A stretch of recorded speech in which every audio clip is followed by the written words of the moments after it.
Hi, my name's Mitchell and I'm here today to talk to you about the Starbucks brand in Australia.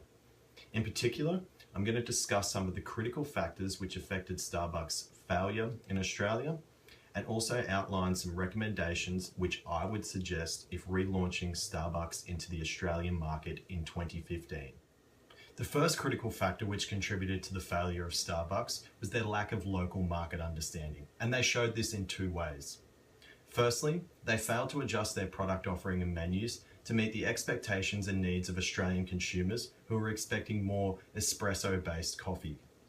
Secondly, they imposed themselves on Australian consumers by taking key retail sites, introducing big, brash, American-style stores, and feeling more like a corporate machine than the genuine cafe experience which Australian consumers seek. The next critical factor which contributed to Starbucks' failure was the existence of an already thriving and more sophisticated coffee culture in Australia.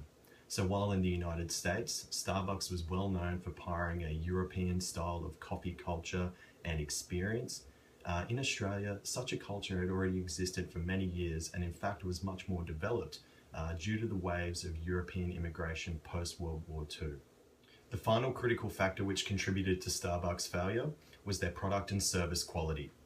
Starbucks were criticised for producing weak American-style coffee based off flavours and syrups rather than quality espresso-style coffee which Australian consumers seek. Additionally, the introduction of sales targets and the need to widen their pool of applicants to keep up with store demand led to a diminished quality of barista and a diminished quality of staff. It also meant staff had less time to spend with engaging with customers and providing a unique customer experience. I would recommend that Starbucks relaunch into the Australian market in 2015, but to adjust their menu and positioning to better meet the needs of the local market.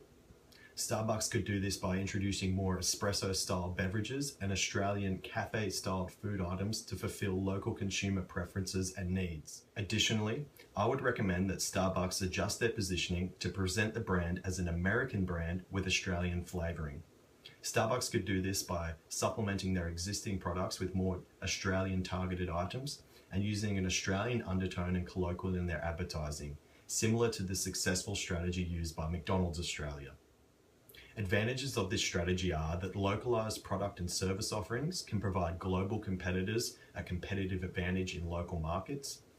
It forms a positive emotional relationship between the customer and the brand, and it also opens up a new target segment for Starbucks. Disadvantages are that local consumers sometimes see this form of positioning as ungenuine or dishonest, and it may alienate some of Starbucks' current customers.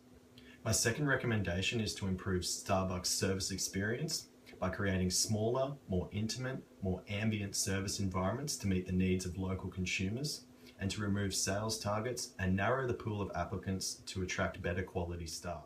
Advantages of this strategy are new service environments align with the preferences of local customers, improving customer satisfaction and loyalty, and better quality baristas can produce better quality products to compete with competitors.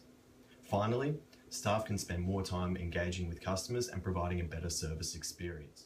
Finally, the removal of sales targets will allow staff more time to engage with customers and provide a unique service experience.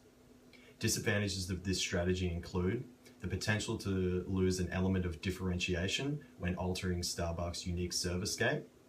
Servicescape redesign can be costly and time-consuming, and more stringent hiring practices mean more resources spent.